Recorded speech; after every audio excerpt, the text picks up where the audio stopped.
Hola, ¿qué tal amigos, colegas y seguidores de Profesionistas Farmacéuticos de México? Soy Zoe y les doy la más cordial bienvenida a una emisión más de Desayunos con Aroma A. Esta mañana de sábado 27 de julio del 2024 vamos a estar platicando acerca de neurodivergencias y para ello van a estarnos acompañando por aquí Claudia, Marcela, Andrés y José Miguel. Y bueno, pues ellos van a estar aquí atentos de todas sus preguntas, sus comentarios, sus saludos. Recuerden que pueden hacerlos llegar a través de nuestros chats, a través de nuestras líneas. Y bueno, pues por aquí ya vamos a estar como cada sábado, Víctor, Litzia, Bere y Noemí, y van a estar muy pendientes de todo lo que ustedes deseen para platicar con nosotros como cada sábado. Y estamos atentos a sus comentarios. También, bueno, les recuerdo que pues nuestra transmisión es completamente en vivo a través de Zoom, a través de Facebook Live. Y bueno, se va a quedar aquí grabada para que ustedes la compartan tantas veces ustedes así lo deseen. Agradecemos a quienes ya nos siguen, agradecemos a quienes nos ayudan compartiendo esta transmisión y que hace que cada vez seamos más y más en esta comunidad de Instituto de Profesionistas Farmacéuticos de México, cuyo objetivo es dar a conocer el quehacer del farmacéutico, su integración en el equipo de salud y también su participación en la sociedad, no solo en México, sino a nivel internacional. Bueno, pues también recuerden que todas nuestras charlas son sin ningún tipo de conflicto de interés y que todas las opiniones aquí emitidas son a título personal de cada uno de nuestros invitados a la mesa del desayuno. Bien, pues ya están por aquí mi compañera Ángeles, quien va a platicarnos esta mañana sobre este delicioso platillo que son las arepas con queso. Y ya por aquí, Ángeles, platícanos. Claro que sí, pero en este caso, permítanme un segundo, ¿quién mejor que nos las expliquen nuestros colegas colombianos para que le den mejor sabor? Adelante, Marce. Hola, hola, buenos días para todos. Un gusto saludarlos. ¿Me escuchan bien? Sí. Sí, Bueno. Bueno, pues buenos días para todos. Espero que ya hayan desayunado y si no han desayunado, pues mientras vamos charlando. Bueno, las arepas colombianas, hay muchas clases de arepas en Colombia dependiendo de el área en donde nosotros nos encontremos. Tú colocaste la arepita con queso, que es pues una de las más populares o típicas acá, pero también vienen con rellenas, muchas vienen rellenas, de diferentes tamaños, grandes, pequeñas. Tienen que venir a probar las arepas aquí. Y bueno, Andrés, que está en Medellín, Antioquia, allá también tienen unas arepas súper ricas con cafecito, chocolate.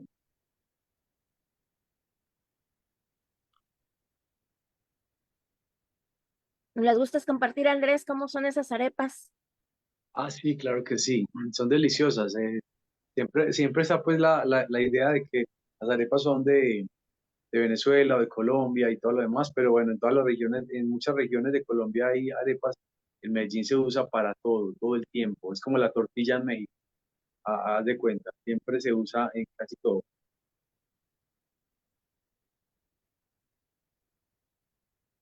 Pues muchas ¿Sí me gracias por escuchan bien? compartirnos eso. Sí, adelante. Sí, no, que sí me escuchaban bien. Sí, claro, sí escuchamos. Muchas gracias por compartir con nosotros este platillo delicioso y ojalá que pronto tengamos la oportunidad de compartirlo de manera presencial. Mientras tanto, pues nos quedaremos acá con el antojo. Bien, ya para ir dando inicio, pues yo los dejo con Ángeles, quien estará moderando el desayuno de hoy. Buenos días a todos, bienvenidos. Muy buenos días y gracias. por apoyarnos y estar aquí nuevamente con nosotros. Doctora Claudia, si gusta presentarse. Hola, buenos días. Yo soy la doctora Claudia Martínez. Soy médico psiquiatra y paidopsiquiatra. Muchas gracias. Doctora Marcela. Bueno, mi nombre es Marcela Toledo Garibello, yo soy química farmacéutica con diplomado en habilitación en servicios y de manera empírica, pues ya desde toda la vida he estado muy curiosa y estudiosa de temas espirituales, de temas holísticos y ya, bienvenidos.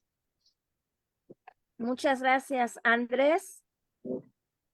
Buenos días, ¿cómo están? Mi nombre es Andrés García, soy psicólogo, especialista, máster, experto en medicina tradicional china, en hipnosis y otras técnicas terapéuticas eh, que permiten como reorientar el espíritu para sanar la mente y el cuerpo. Soy terapeuta hace aproximadamente 14 años, a eso me dedico. Muchas gracias. Y por Con aquí mucho creo amor. que, claro que sí. Bueno, pues vamos a dar paso a este desayuno porque creo que falta alguien más, pero yo creo que esperemos que llegue un poquito después. Doctora Claudia, ¿qué son las neurodivergencias? ¿O o Bueno, es un trastorno, es una enfermedad? ¿Qué es? no se considera ni trastorno ni enfermedad. Este es más bien un término que se acuñó en 1998 por una socióloga y activista que es Judy Singer. Y bueno, es un término que debo decir que dentro de lo que son las clasificaciones médicas, específicamente en psiquiatría, que son ya la CIE-11 o el DSM-5, no está incluido. Pero vamos a decir que es un término social en el cual pues se está utilizando que neurodivergencia es una forma diferente o una función diferente que hay en el cerebro de cada persona. O sea, esto con la intención también de normalizar que pues cada persona tiene una forma diferente de ver la vida, de funcionar su cerebro, y por lo cual no es que sea un trastorno, no es que sea una enfermedad, pero sí una forma diferente de la función cerebral.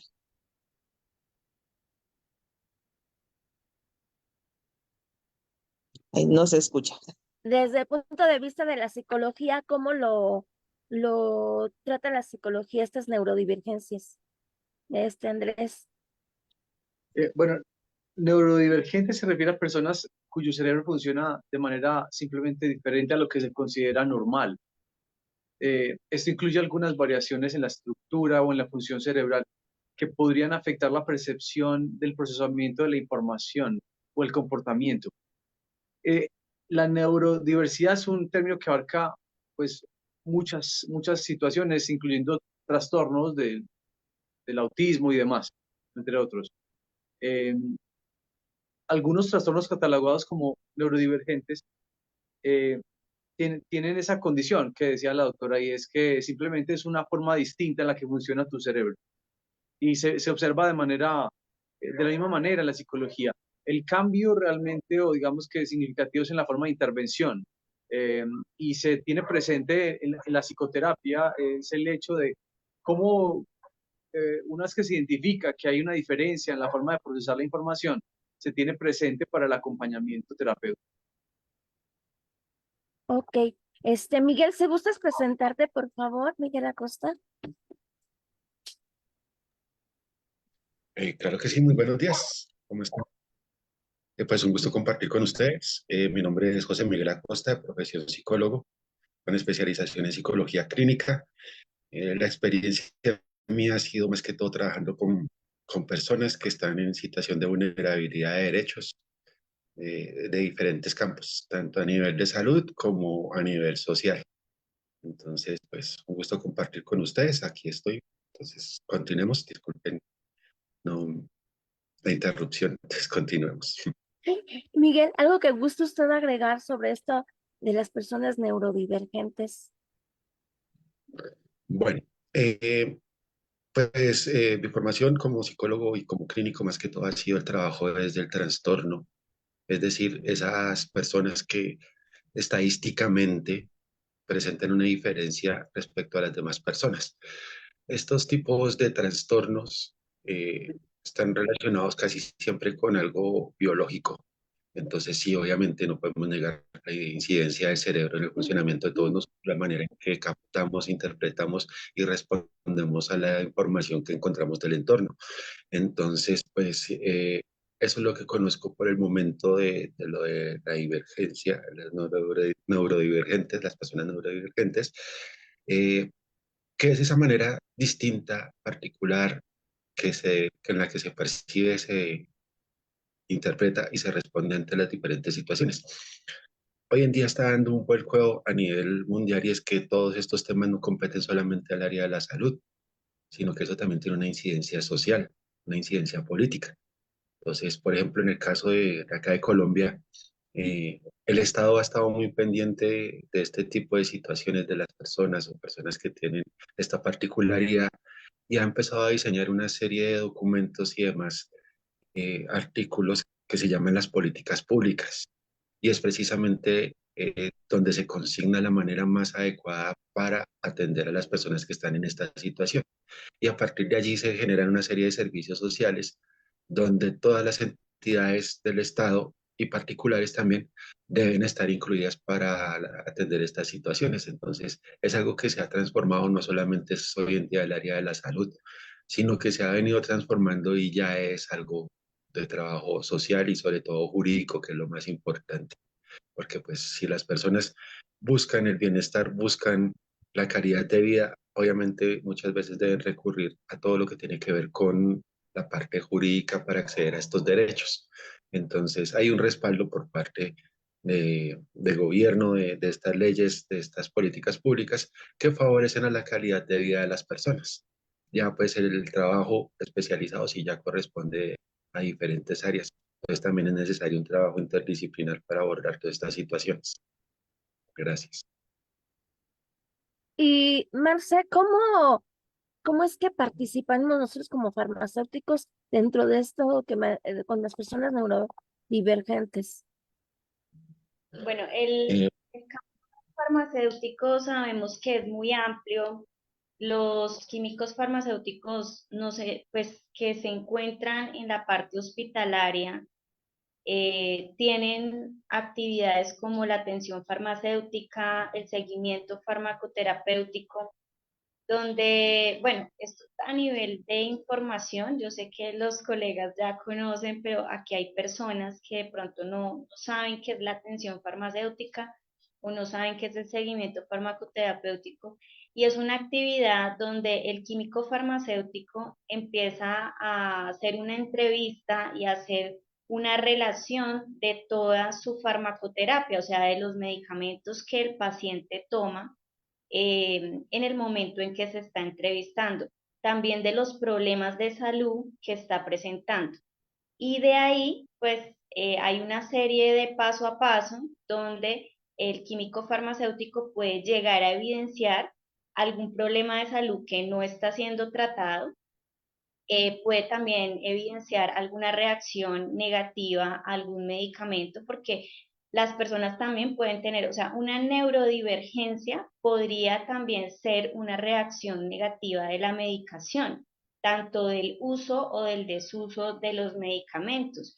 Y muchas veces el paciente tiene temor hacia el médico, hacia su especialista, su psicólogo, y a veces no comenta lo que hace en su casa. Hay personas que se automedican, hay personas que no le cuentan al profesional de la salud realmente lo que está consumiendo. Y en estas entrevistas farmacéuticas que nosotros hacemos con el paciente son incluso entrevistas pues muy acogedoras, donde les damos la confianza al paciente para que realmente nos cuente qué es lo que consume. No solo eso, sino que el farmacéutico está en la capacidad de revisar interacciones medicamentosas, interacciones entre el medicamento y los alimentos, etcétera. Entonces, cuando nosotros participamos de una manera multidisciplinaria en toda la en crear realmente la información del paciente y se la compartimos al médico, al especialista, al psicólogo, al psiquiatra, pues vamos realmente a tener esa integridad del, del paciente, ¿sí? En el caso, pues, de incluir, por ejemplo, la palabra holística, que precisamente es toda esta es lo que es la integralidad. Eh, Cuando ya sabemos hoy en día que muchas emociones están unidas o se somatizan en enfermedades. Por ejemplo, si un farmacéutico conoce esta información, qué bonito sería encontrar un psicólogo con el que podamos tener ese mismo lenguaje y poderle decir, doctor Andrés, yo encontré que este paciente tuvo una pérdida, tuvo un aborto, tiene una hipertensión que no la controla ningún especialista, ha estado polimedicado, ha pasado por todos los medicamentos y su tensión no es incontrolable. Y resulta que la hipertensión a nivel emocional está y se ha comprobado que las pérdidas y los duelos no mal manejados, pues pueden llegar a tener esto. Ya quien debe hacer esa función y ese tratamiento y esa terapia, pues va a ser el psicólogo. Entonces ahí me parece súper importante nuestro rol y que sigamos actualizándonos, sobre todo con las nuevas, sí, los nuevos estudios científicos que nos pueden permitir incluso una terapia no farmacológica. Y, ya. Agradecemos sus comentarios, preguntas, porque esto es bien importante. ¿Algo querías decir, Andrés? Sí, me gustaría hacer un aporte pequeño respecto a lo que dice Marcela. Estoy completamente de acuerdo, pero también te cuento que se da de la otra manera también. Y es decir, es real que los esquemas de pensamiento, las estructuras mentales, las dificultades del proceso las dificultades para procesar información, los traumas o los complejos generan un impacto en el cuerpo, afectan al sistema endocrino, cambian la forma en la que produzco hormonas, cambian la forma en la que funciona mi cuerpo. Pero también en ocasiones el cuerpo ya llegó a un punto de deterioro tal que no es capaz de reversar ese proceso. Y en ocasiones, en terapia, cuando me llegan los pacientes con la expectativa de transformar los síntomas biológicos a través del pensamiento, pero el pensamiento tiene dificultades o es demasiado tiempo, me toca hacer una observación, nos toca como terapeutas hacer una observación. Y a través de esa observación, cuando lo identificamos, somos nosotros quien, por el contrario, remitimos a psiquiatría y mandamos a medicar y recomendamos que vaya a psiquiatría y que haga la medicación. Entonces, es cierto, estoy muy de acuerdo que la medicación, digamos que eh, es importante. Creería que en muchos casos también medicamos antes de poder hacer otro tipo de procedimientos que la eviten, pero también en ocasiones se necesita la medicación sí o sí como la mejor alternativa. Ahí tú dijiste algo y pues que no tengo muy claro y de pronto tú nos puedes aclarar eso. Una persona, o sea, ¿cuál debería ser ese buen procedimiento? O sea, una persona o un familiar evidencia una neurodivergencia, o sea, en su comportamiento, etcétera. ¿Cuál debería ser ese paso a paso? Como tú dices, a veces iniciamos de una vez con un tratamiento farmacológico cuando podemos haber iniciado de otra manera. ¿Cuál debería ser ese Y buen imaginémoslo de proceso? esta manera. Imagina que tu hijo adolescente o tu hija adolescente empieza a presentar rasgos de sobrepeso en su cuerpo. Así que la primera opción sería la cirugía plástica y hacer un bypass. ¿Cierto que no? Creería yo que no. Yo diría, no, no, espérate, no vamos allá todavía. Ella me parece muy extremo. Tiene 15 años y presenta signos de sobrepeso. La mejor alternativa es ir donde el nutricionista, la nutricionista, y empezar una dieta, empezar a cuidar sus hábitos, empezar a hacer un poco de ejercicio y mirar cómo responde.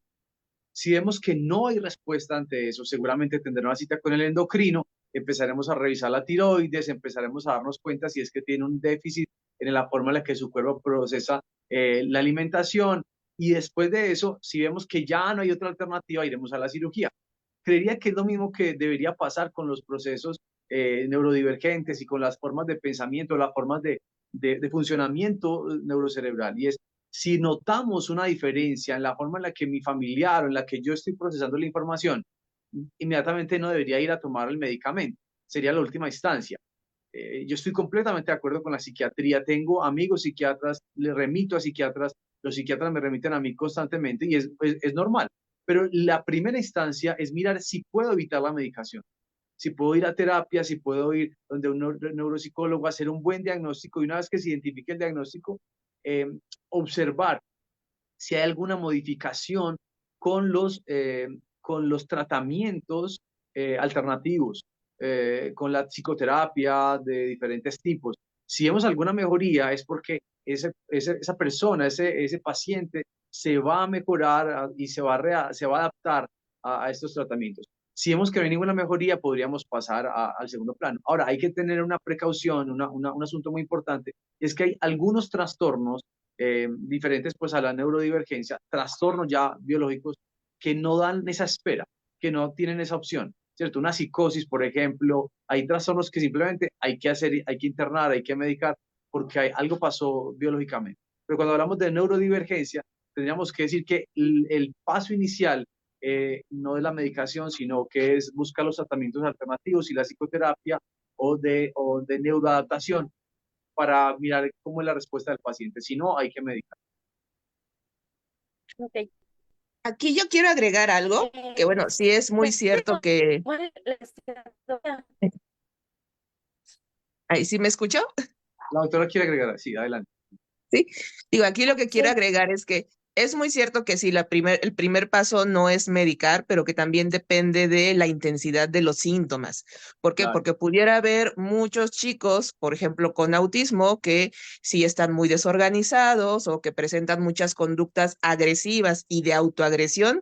En ese momento sí consideramos medicamento como primera opción, pero pues esto es algo individualizado. No es que a todo paciente neurodivergente vamos a empezar con medicamento. Tenemos que individualizar el caso, estudiar también la familia, cómo es todo su entorno y ya con eso es que vamos a decidir con qué se inicia, si con medicación o podemos empezar con alguna terapia. Correcto, así. Doctora Claudia, y por ejemplo, ¿cuáles son estos bueno, que me no apunto como trastornos que estarían ahí dentro de esta clasificación de neurodivergentes? ¿Cuáles Los serían? principales es el trastorno por déficit de atención con hiperactividad en todas sus presentaciones, y es predominio inatento, predominio hiperactivo, predominio mixto, el trastorno del espectro autista, que recordemos que ahorita desde el 2013 del DSM-5 ya se clasifica como espectro autista, ya no existen todas las subdivisiones que anteriormente había. El espectro autista lo podemos dividir en nivel 1, nivel 2, nivel 3 en base de su funcionalidad. Y otros trastornos que también ahí están clasificados son los trastornos del aprendizaje, como disgrafia, dislexia, el trastorno obsesivo compulsivo también y el trastorno de Tourette. Estos son todos los clasificados aquí. Ok. En cuanto a estas clasificaciones, mencionaba algunos dentro del TDAH. ¿Me los podría explicar cada uno de qué se trata brevemente? Ajá. El TDAH, como lo dicen su nombre, trastorno por déficit de atención con hiperactividad, pues debe tener estas tres características: datos de inatención, datos de hiperactividad y datos de impulsividad, pero no necesariamente se presentan todos los síntomas a la vez, o hay ocasiones en que hay síntomas que son más predominantes que otros. Entonces, creo que la concepción como común de la gente es que todos los niños con TDAH van a ser hiperactivos, van a ser inquietos, y no es así. Los que tienen predominio hiperactivo claramente van a ser muy inquietos motoramente, pero por ejemplo los de predominio inatento no son hiperactivos, simplemente son distraídos, incluso tienden a ser como muy tranquilos, muy ensimismados, o hay quienes son de predominio impulsivo, o los que ya vienen a ser el predominio mixto, que es que sí van a llegar a presentar como síntomas de cada una de estas áreas. Y hay algunas pruebas no sé, algunas pruebas no sé, un electroencefalograma u otras para poderlos diagnosticar? ¿O cuáles son ese tipo de pruebas? Pruebas, ahora sí que el diagnóstico es puramente clínico, ver los síntomas clínicos, ver cómo ha sido la evolución del niño, pruebas psicológicas o neuropsicológicas. El electroencefalograma en realidad no diagnostica el TDA, es más bien una herramienta para descartar que no haya algún otro padecimiento como epilepsia, que algunas epilepsias sí pudieran confundirse con algunos datos de TDA. Por ahí ya más como tipo de investigación, hay estudios de imagen cerebral funcional, donde sí podemos ver que hay algunas alteraciones a nivel del lóbulo frontal, pero pues esto no es lo que nos va a dar como tal el diagnóstico, son como pruebas complementarias y vuelvo a la parte que el diagnóstico es puramente clínico. Bastante interesante eso. Y sí es cierto, porque yo, por ejemplo, si me han visto a lo largo de estos desayunos, en mi caso yo me estoy moviendo y te ven como muy inquieta. Y aquí en México decimos, ay, parece que tiene chincuel. El chincuel se refiere cuando un niño tiene sarpullido y y se está moviendo constantemente en las tusaderas.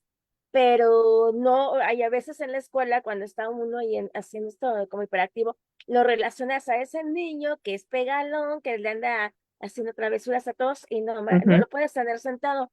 Y en mi caso, no, por eso desarrollamos este desayuno, porque a lo mejor yo estoy acá poniendo atención, piensa el maestro que estoy poniendo atención, pero acá estaba jugando con mis manos abajo del pupitre.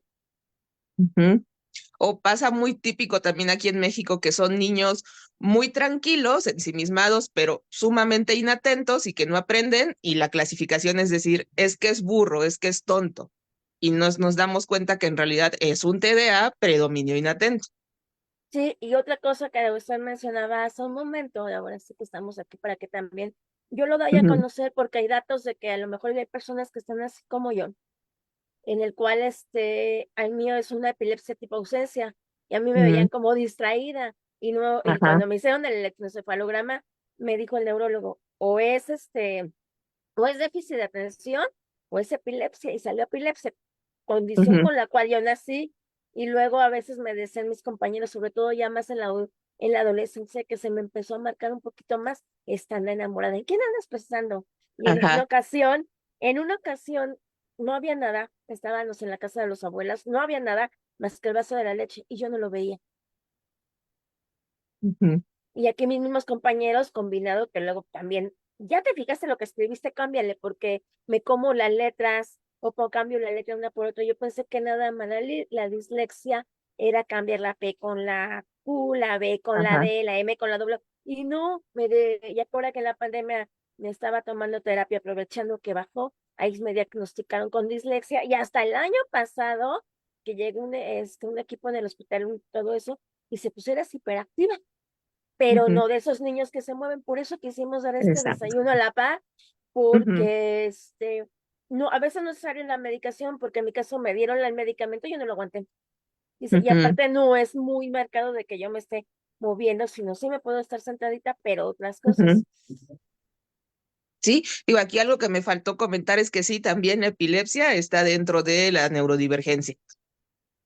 Wow. Sí. Sí, sí, sí. Entonces, a veces este tipo de lo que me decían a mí, o sea, nos cuesta, a lo mejor yo decía cuando era estudiante, y yo me pongo como ejemplo, oye, pues los otros captaron luego yo tengo que estar 10 veces para poderlo entender. Sí. Una pregunta para la doctora Claudia, qué pena la interrupción. Doctora, me ha pasado varias veces que ocurre esto, y es que llegan pacientes, o los hijos me traen a pacientes de una edad ya muy avanzada, y cuando empezamos a hacer procesos terapéuticos yo me doy cuenta que el paciente no tiene la capacidad cognitiva para avanzar psicoterapéuticamente. Entonces, allí yo sé que no se encuentra dentro del espectro neurodivergente, pero ¿cómo se cataloga esto? Simplemente es el paso del tiempo, la senitud, simplemente que no se estimuló la capacidad neurocerebral, que ya no le impide como tener esa capacidad de procesar la información de cierta manera. Y ahí yo lo que hago es que remito, yo digo, no, mira, él no va a avanzar en terapia porque no tiene esa capacidad cognitiva para ir avanzando, para ir haciendo conciencia. Por lo tanto, ahí lo mejor es medicamentos para regular los estados emocionales. Pues digo, en este caso sí se tendría que evaluar si es, bueno, dependiendo la edad también, si es un deterioro cognitivo, Si estamos hablando de una discapacidad intelectual, o incluso pues hay otra clasificación que es la inteligencia limítrofe, que ahora sí que es, no llega a ser ni discapacidad, pero tampoco es inteligencia normal y nos damos cuenta que sí está teniendo problemas para poder llevar procesos cognitivos. Digo, otra cuestión importante aquí es que depresiones o cuadros de ansiedad muy crónicos dan deterioro cognitivo. Entonces, Claro. efectivamente, a lo mejor ya los síntomas como tal depresivos, ansiosos no predominan, predomina más el deterioro cognitivo, pero sí, en esta parte también es primero medicamento, porque si no mejoramos la parte cognitiva, sí, terapia nunca va a poder hacerla. Exacto. Y hay algo que se me olvidó más agregar, la verborrea, queremos decir todo, nuestro punto. ¿Qué dijiste? No se te entendió, pero yo sí me entiendo cuando hablo, pero las demás personas no. Sí.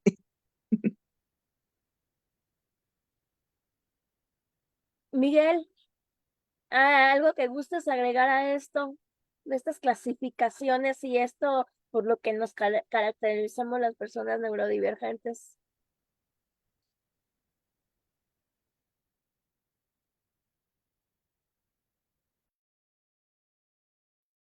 José, tienes el micrófono. Apagado. Ya, ya, sí, qué pena. Sí, les decía, hoy día nos damos cuenta que las características son muy variadas y son en diferente, llamémoslo como intensidad. Entonces, hay muchas características de las personas que son neurodivergentes que de pronto no pueden ser identificadas tan fácilmente. Entonces, sí, esta gran variedad de situaciones que presentan las personas, algunas veces eso dificulta establecer como el tratamiento o la atención más adecuada. En todo lo que decían, si la farmacología funciona o no funciona, eso es un caso muy particular, eso depende de cada persona.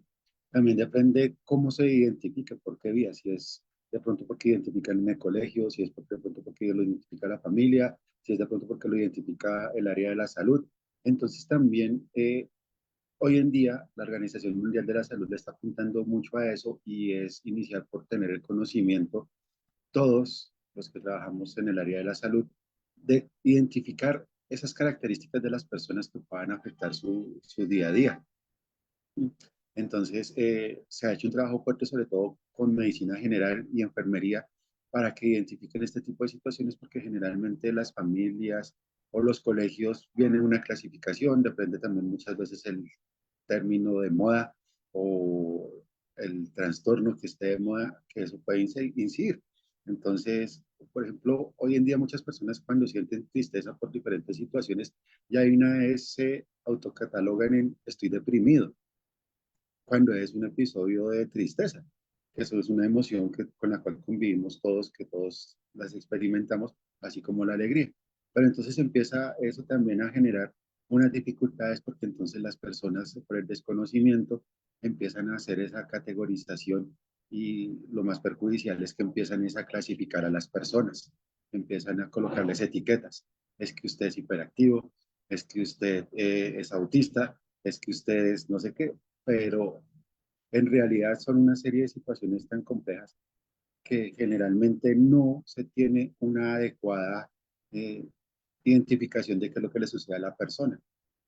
Entonces, es un trabajo arduo que todos debemos realizar, sobre todo en el conocimiento, el aprender, el saber qué es lo que sucede con las personas, cómo se presentan estas características, cuando sí es realmente hiperactividad. A veces yo he atendido situaciones que dicen es que el niño es hiperactivo porque el profesor dijo que era hiperactivo.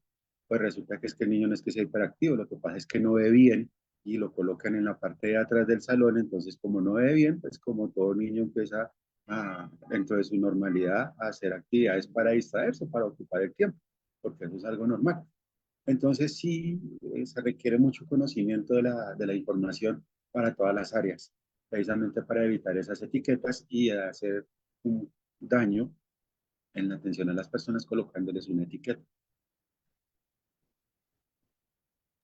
Ok, y Andrés, ¿qué tipo de, bueno, de entre estas corrientes psicológicas, este, cuál es, qué tipo de corriente o qué tipo de terapia deben de llevar las personas? En este caso yo me pongo como ejemplo, porque en mi caso Pues, sí suelo ser muy impulsiva.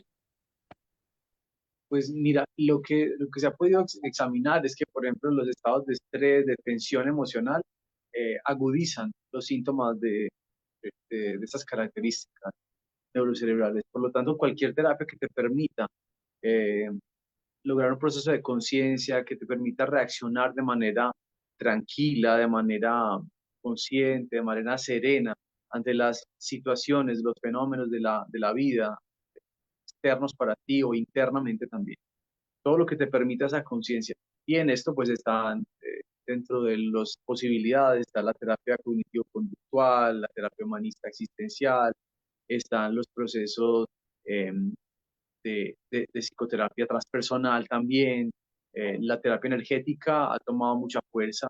La medicina tradicional china tiene muchos años en esto y tiene un impacto comprobado. De hecho, por eso la Organización Mundial de la Salud incluye la medicina tradicional china hace aproximadamente 3 años, creo que la incluyó dentro del CIE-10. Y es porque se notó que tiene un impacto a través de la acupuntura, a través de muchas técnicas terapéuticas de este tipo de medicina que ayudan a mitigar el efecto de la tensión en el cuerpo. Y cuando el cuerpo y cuando tus esquemas de pensamiento y cuando tu cuerpo está a favor de ti misma, de tu realidad, no generas tensión, porque la tensión lo que hace es que incrementa los síntomas.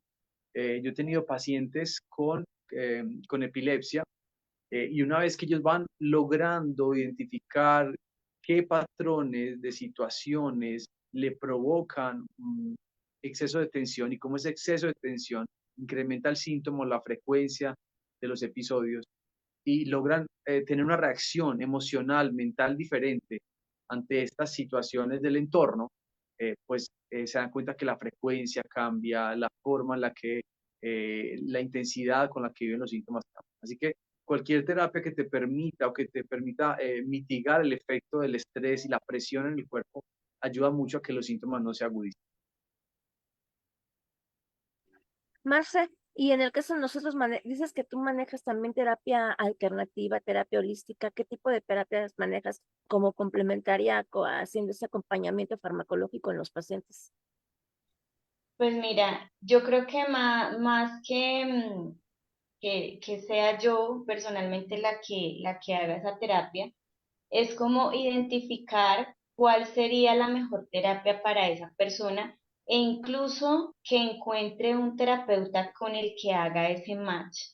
Porque he visto que hay personas que han pasado por muchos terapeutas.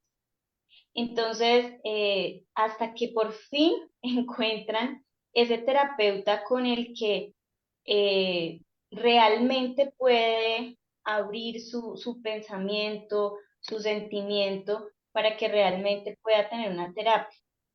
Entonces, por ejemplo, incluso he llegado a pensar y creo firmemente que el terapeuta debe tener una afinidad con la creencia de la persona.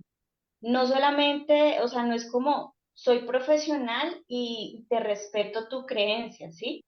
Pero a nivel espiritual, por el tema de las religiones, las diversas religiones que hay en el mundo, y se ha comprobado que la fe tiene un gran significado para el ser humano y que las personas ponen su esperanza y su fe para poderse sanar. Entonces es un poco complejo cuando te encuentras con terapeutas que no tienen en cuenta tu fe. Entonces me he dado cuenta, por ejemplo, que un católico, un cristiano, un budista se siente mucho más cómodo con un terapeuta que es afín a su fe o a su creencia religiosa.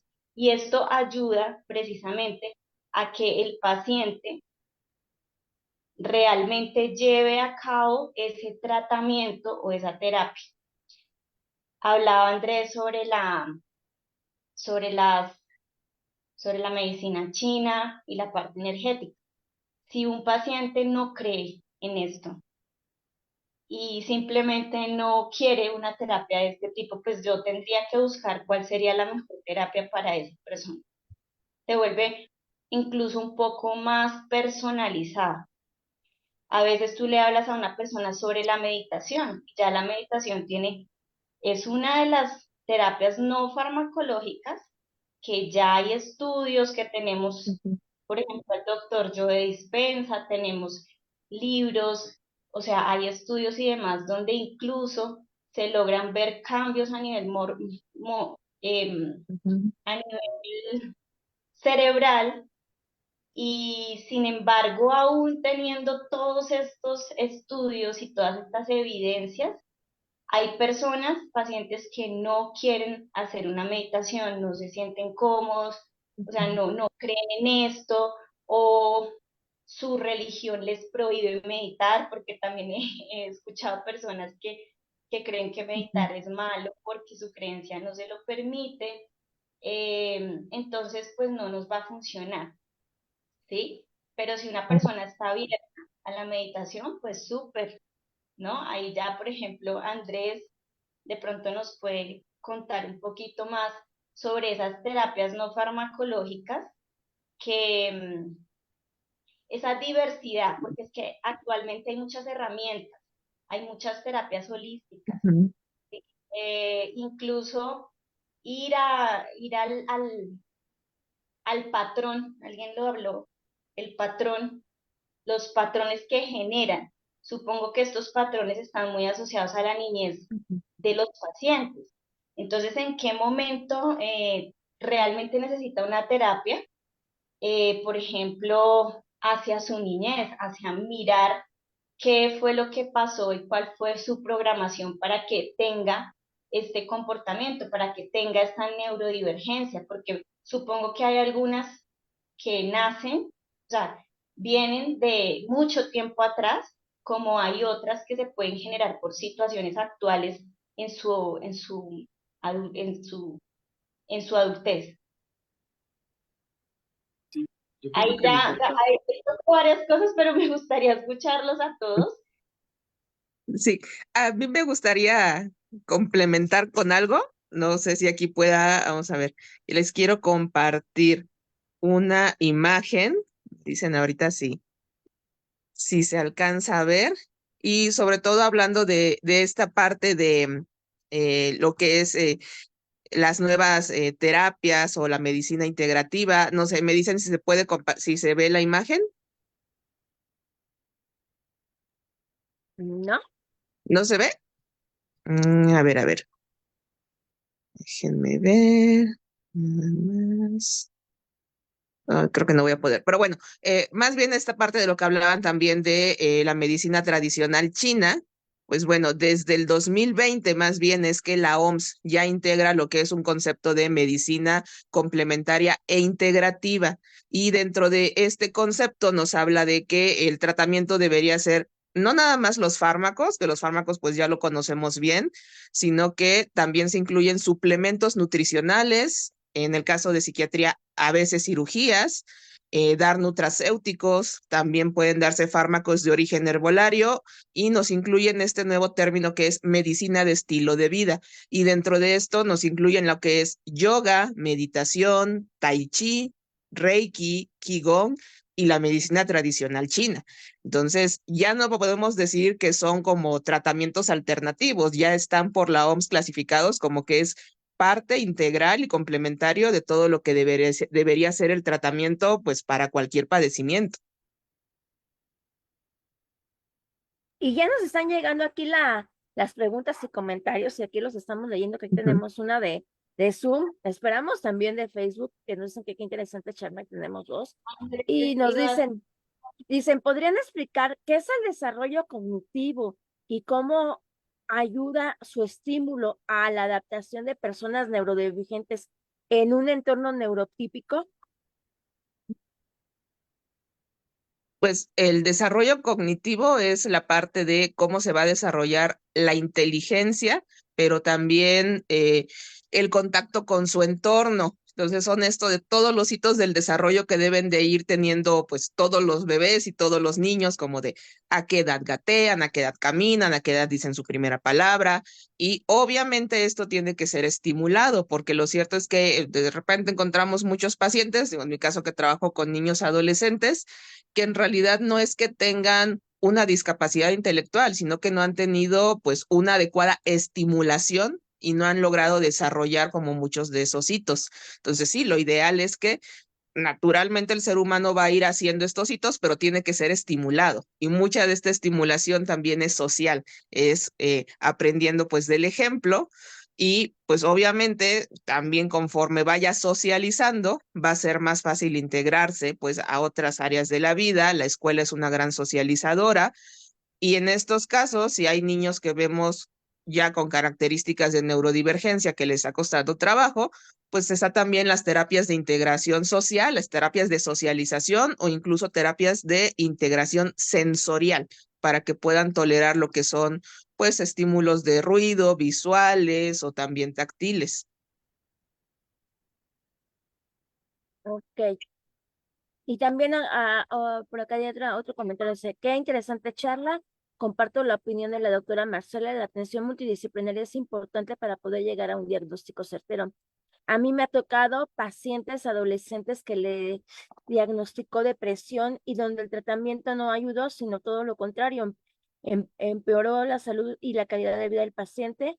Con la intervención farmacéutica pudimos identificar patología que estaba causando todos los síntomas, que era la disautonomía, y con el tratamiento adecuado, el paciente logró mejorar considerablemente su estado de salud.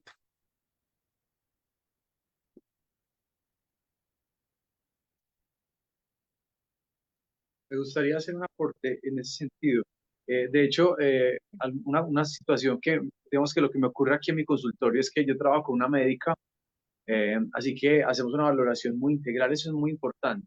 Pero en cuanto a lo que decía Marcela, me parece que es muy importante entender dentro de lo que conocemos como endocrino neuroinmunología, y es como los esquemas de pensamiento, las ideas generan, cuando son de estancamiento, creencias limitantes, complejos y traumas, en el tiempo va generando un desgaste en la forma en la que el cuerpo reacciona a los procesos naturales. Es decir, un trastorno, por ejemplo, que te lleva a estar en estado de presión, de estrés, de ansiedad interno, emocionalmente desconfigura tus estados emocionales naturales frente a las situaciones de la vida. Con el tiempo va generando que tu cuerpo se comporte, por ejemplo, en, en un agente de peligro, como que sienta que hay un peligro inminente. Y eso con los años va generando un desgaste en los otros procesos del cuerpo y finalmente termina causando una enfermedad. Así que el impacto de las emociones en el deterioro biológico es inminente, ya se comprobó, genera un impacto negativo, pero también funciona a la inversa. Si cambiamos nuestras estructuras de pensamiento y nuestras estructuras emocionales, también podemos tener un beneficio en la forma en la que mi cuerpo está reaccionando y en ocasiones llevarlo a su estado más natural o un poco más sano. Y es por eso que la OMS lo que termina diciendo, planteando es que una vez que ya hayamos agotado otros tratamientos, otros procedimientos, antes de llegar a la cirugía y todo esto, obviamente teniendo en cuenta que hay síntomas agudos y graves que no permiten ese espacio. Pero si tienes otro tipo de hábitos que te ayudan a estar en paz, a estar tranquila o tranquilo emocionalmente, a mantener unas emociones sanas, pues no le vas a generar un impacto negativo a tu cuerpo y probablemente no llegues a enfermedades psicosomáticas, que son aproximadamente el 65% de las enfermedades, según la OMS también.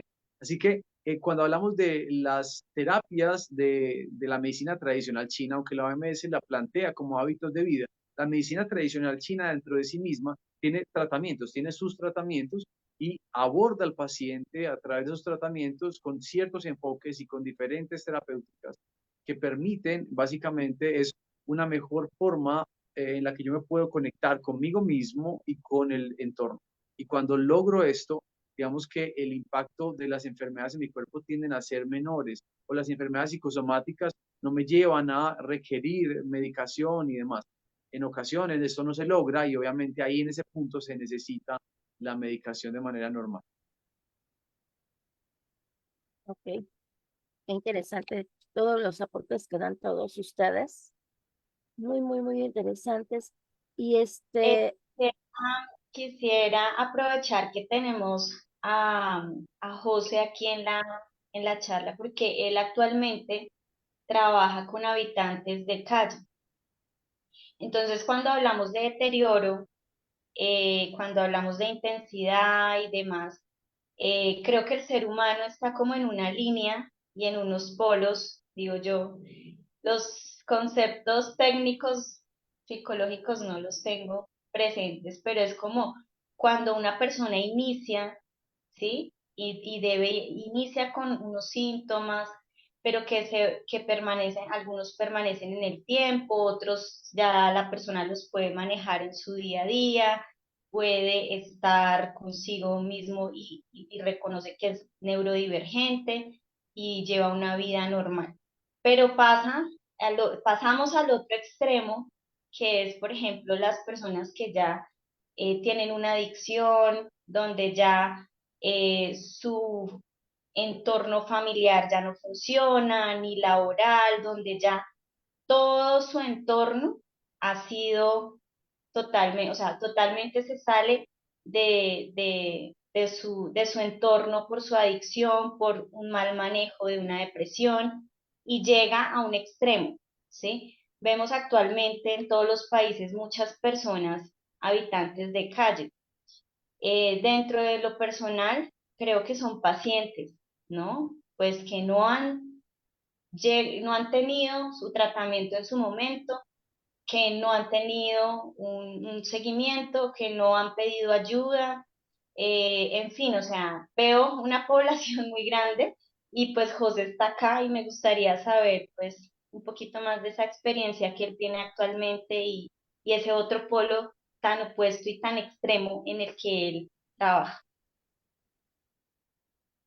Bueno, gracias, Marcela. Sí, como tú lo mencionas, las personas en esta situación de habitabilidad en calle, cuando se empieza a trabajar con ellos, se empiezan a identificar muchas cosas en ellos, como por ejemplo, que sí, efectivamente muchas veces la salud mental, cuando está alterada, lleva a que las personas lleguen a esta situación de habitabilidad en calle. ¿Y a qué nos referimos que es la salud mental? Es precisamente toda esa serie de situaciones que se está viviendo una persona en algún momento, esos factores de estrés, esos conflictos, ese dificultamiento para las relaciones con otras personas que van generando que cada vez la persona vaya tomando alternativas de separarse, de alejarse, de no estar en un contexto, de no realizar las actividades que son esperadas muchas veces las personas dependiendo de la edad, como por ejemplo la deserción escolar, el rompimiento de vínculos familiares, las dificultades a nivel laboral, el consumo de sustancias psicoactivas como alternativa para evadir o para afrontar, como se quiera tomar, las diferentes situaciones que generan estrés. Entonces, cuando se trabaja con personas en situación de habitabilidad de calle, los trastornos mentales también es un factor que incide para que las personas lleguen a esta situación. ¿Por qué? Porque muchas veces, por el mismo desconocimiento de lo que es un trastorno, de lo que es una alteración a nivel neurológico, emocional y demás, entonces empieza el rechazo, empieza la dificultad en la empatía, en la falta de comprensión, en recibir un tratamiento adecuado, si de pronto las pautas de crianza no fueron las adecuadas, si existe un abandono de la persona por parte de sus cuidadores, de su familia. Entonces, todos estos factores se van relacionando precisamente para que las personas terminen llegando a esta habitabilidad en calle. Y sí, claro, cuando existe un abuso en el consumo de sustancias psicoactivas que aceleran un deterioro de toda la parte nerviosa, pues esto genera muchas veces la dificultad y la situación de que las personas permanezcan en habitabilidad en calle, porque no les queda como otra alternativa, que es el espacio, el contexto donde de manera adecuada no van a recibir ningún tipo de agresión, de violencia, de rechazo, de exclusión. Entonces, estos aspectos todos son tenidos en cuenta. Por eso les decía que a nosotros nos falta también mucha educación en los hogares, en los colegios, en los trabajos, para identificar qué es lo que le sucede a una persona, porque está presentando alguna situación, algún comportamiento, algunas dificultades. ¿Mm? Por ejemplo, una persona con un trastorno depresivo a nivel laboral, eso tiene sus implicaciones, porque obviamente al no asistir a trabajar, porque pues biológicamente no tiene el ánimo, porque no tiene las ganas, porque no le interesa, obviamente entonces eso va a generar unas dificultades. Las personas que estudian no pueden culminar los estudios por déficit de atención, por ese tipo de situaciones que están pasando. Entonces, eso va cerrando puertas, va generando la exclusión de la persona y por eso muchas veces llegan a esta situación. Entonces, el trastorno mental está muy relacionado, ya sea como un factor anterior a esta situación de habitabilidad en calle o posterior por el abuso de sustancias psicoactivas.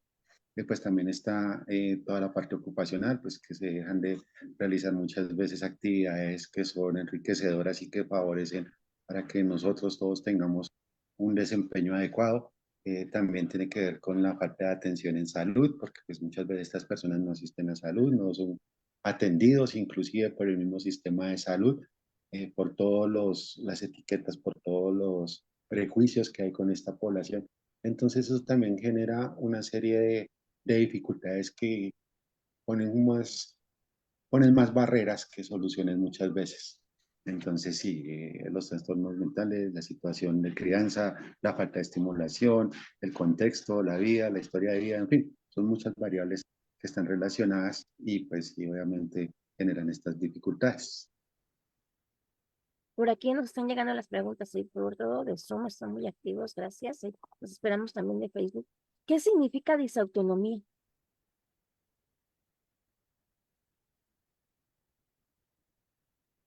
¿O a qué La se refiere? disautonomía es una alteración de las constantes vitales, porque hay alguna alteración cerebral que no permite que tengamos, por ejemplo, la frecuencia cardíaca, la frecuencia respiratoria, como a un nivel normal o incluso la presión arterial, y entonces va a haber variaciones y que en ocasiones sí puede ser como algo muy grave, porque puede bajar la presión arterial o la frecuencia cardíaca hasta niveles muy bajos y que pudiera ocasionar que incluso pareciera que la persona está en coma o que estuviera muerta.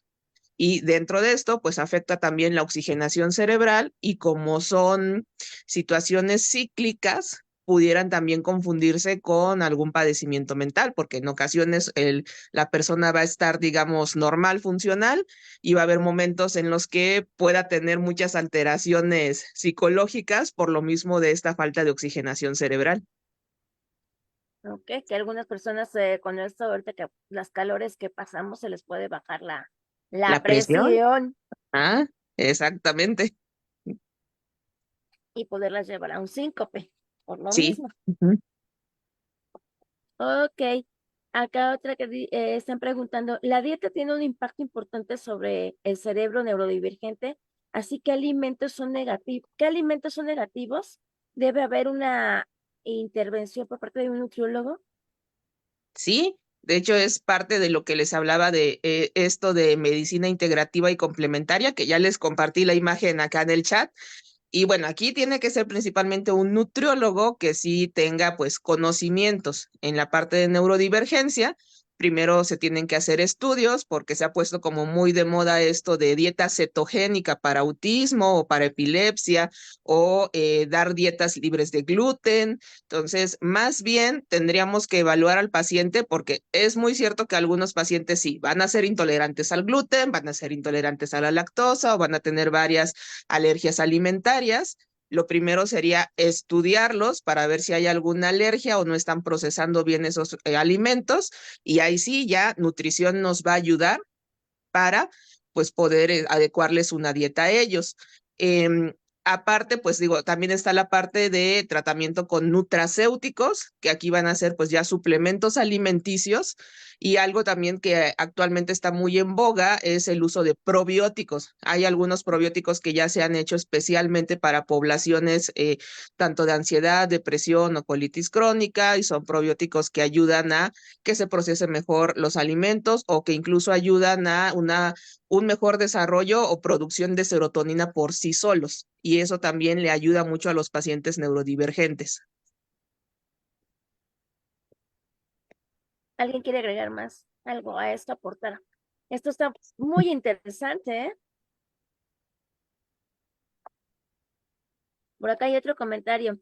Se me hace complicado medicar con psicotrópicos a infantes. Como opinión personal, pienso que es exponerlos a hacer dependientes de un medicamento.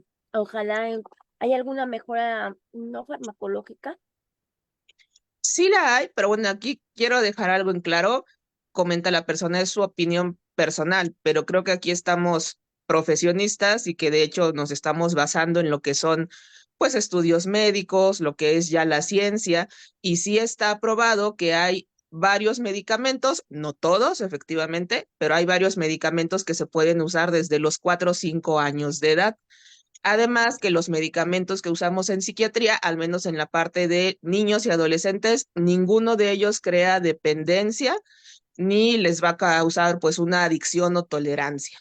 Esto se tiene que ver pues de acuerdo al peso de los niños para ver qué cantidad se les va a dar, si hay que observar si hay efectos secundarios, pero pues siempre tenemos que ver que realmente que tengan un mayor beneficio del que pudieran tener sin medicamento. Cierto que sobre todo con niños con neurodivergencias, toleran poco los medicamentos, hacen más efectos secundarios. Entonces, ¿qué opciones podemos dar ahí? Precisamente esto que les hablaba de los nutracéuticos, de dar probióticos y de dar las terapias. Pero sí quiero que quede muy en claro esta parte de que ningún medicamento psicotrópico dado bien o con una buena indicación, va a causar tolerancia, abstinencia ni adicciones. Y a lo mejor es como una frase un poquito coloquial.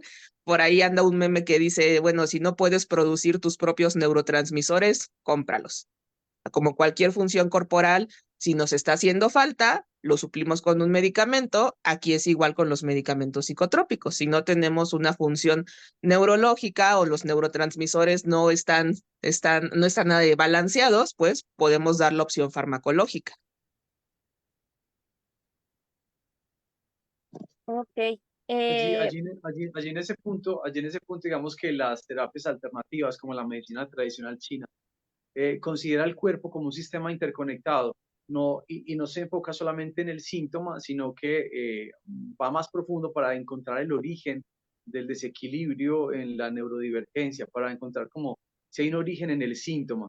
Y de esa manera se centra en buscar el equilibrio del cuerpo y de la mente y del espíritu y de todo lo que significa el entorno de ese paciente, promoviendo hábitos saludables que le permitan evitar la enfermedad a largo plazo. Creo que tener presente esa primera instancia es fundamental, porque si se llega a través de este tipo de terapias energéticas a un resultado positivo, se puede evitar llegar al tratamiento farmacológico. Si después de intentarlo de esa manera, no, pues digamos que quienes trabajamos en esto, lo primero que hacemos es remitir. Cuando, como lo decía la doctora al principio, cuando los síntomas lo permiten. Hay síntomas agudos que no te permiten ese tiempo de espera, pero hay síntomas que sí te permiten hacer un proceso más profundo de revisión del origen y de tratamiento antes de llegar a la medicación. Ok. Y ya llegó la hora del recreo y por acá está Zoe con los saludos. Adelante, Zoe. Pues hola, ¿qué tal? Bueno, pues enviamos saludos a todos nuestros seguidores esta mañana. Gracias a todos los que se han levantado muy temprano para estar con nosotros en esta transmisión, con este delicioso desayuno, con el título de neurodivergencia. Saludamos a nuestros amigos seguidores de Tizayuca Hidalgo, desde Chiapas, también desde Santa Catarina, Nuevo León, Querétaro, Hospital de México, Pediátrico de Xochimilco.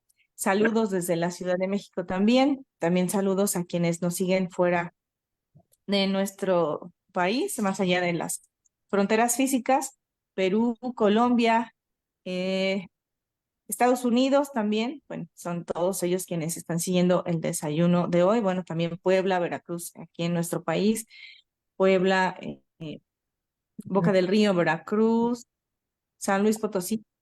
Y bueno, pues todos quienes están por aquí acompañando nuestro desayuno. Gracias a todos por continuar con nosotros.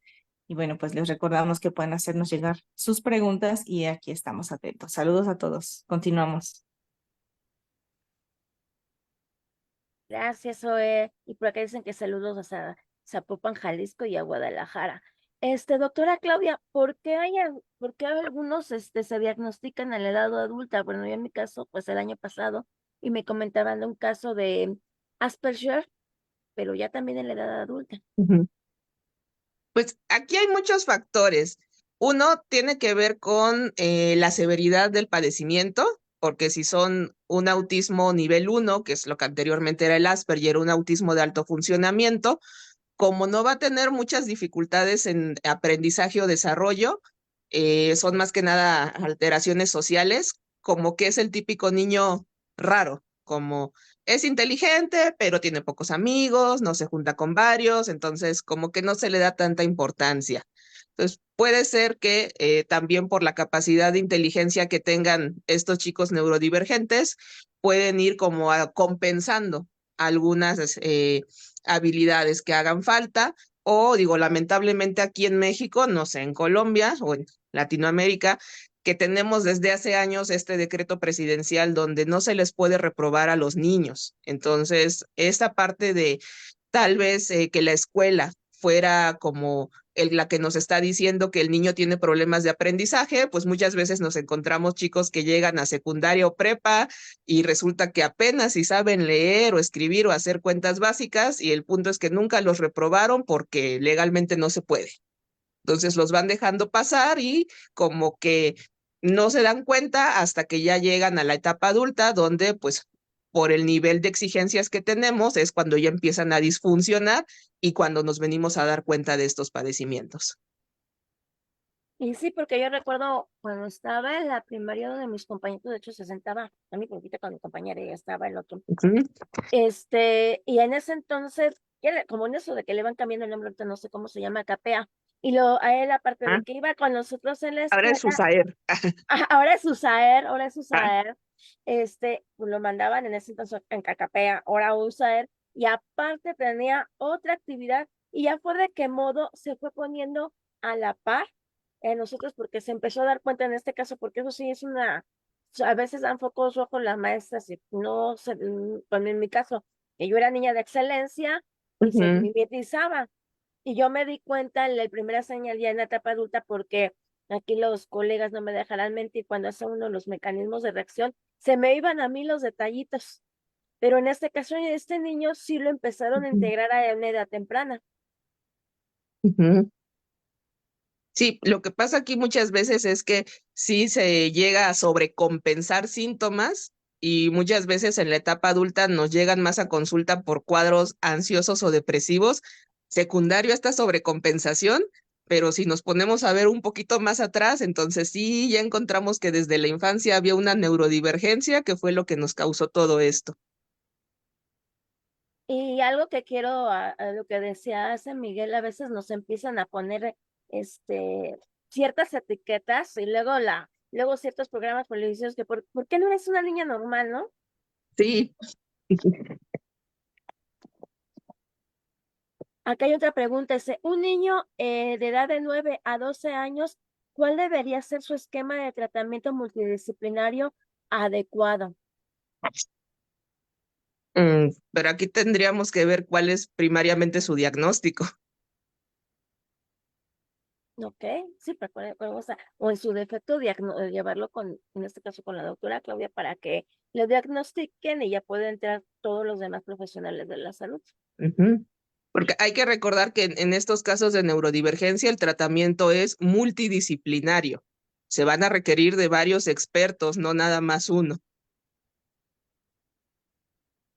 Sí, porque hay que ahora sí atacarlo desde diferentes frentes. Ujú, Es lo que mencionaba el nutriólogo, porque hay cosas que no podemos comer, por lo ujú, clásico dicen, si eres hiperactivo, pues no el chocolate, si tienes epilepsia, también nos quitan el ujú, chocolate.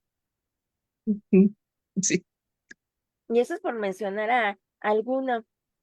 Y acá hay otra pregunta. Si solo se ha sospechado de alguna conducta o de su conducta de divergente, ¿qué es lo que debo de hacer?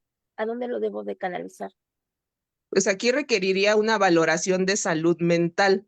Yo diría que en este caso primero psicología, porque tendríamos que ver si los problemas de conducta son por crianza, no poner límites o alguna situación social.